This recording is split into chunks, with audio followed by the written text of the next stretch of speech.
This is Woleta Sodo, a city in Ethiopia's southern nations, nationalities, and peoples region, a province in the south of the country where a majority of children bound for international adoption come from.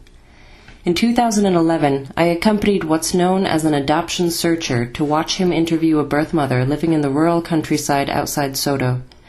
She had relinquished one of her 7 children for adoption to a family living in Canada. Adoption searchers are specialized private investigators who track down the families of children adopted from other countries. In Ethiopia, searching has arisen in response to a dramatic international adoption boom in recent years. In 2010, Ethiopia accounted for nearly a quarter of all international adoptions to the U.S. The number of Ethiopian children adopted into foreign families in the U.S., Canada, and Europe rose from just a few hundred several years ago to several thousand in 2010. The increase has been so rapid, and for some, so lucrative, that some locals have said adoption was becoming the new export industry for our country. The country's short waiting periods and high availability of very young children made it attractive to international adoption agencies. That increase also brought stories of corruption, child trafficking, and fraud. Stories began to emerge several years ago from families whose adopted children revealed that they had parents and families at home, who sometimes thought they were going to the U.S. to receive an education and then return. Media investigations have found evidence that adoption agencies had recruited children from intact families and changed children's paperwork to make adoption easier. On the other side of the world, adoptive parents have been left wondering what the real story is behind their children's relinquishment for adoption. Some parents have found that their entire paperwork was falsified. Searchers have been able to help families determine the truth about their children's age and family situation and other information that the adoptees may want to know when they're older. In the past several years, it's become increasingly difficult to find a searcher in Ethiopia.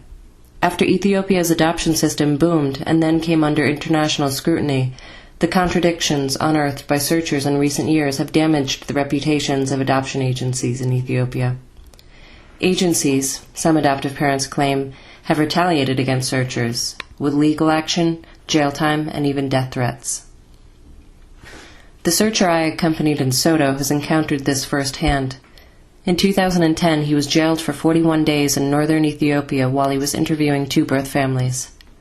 While in jail, he was told that the arrest was made at the request of the adoption agency that had facilitated the adoption of those families' children.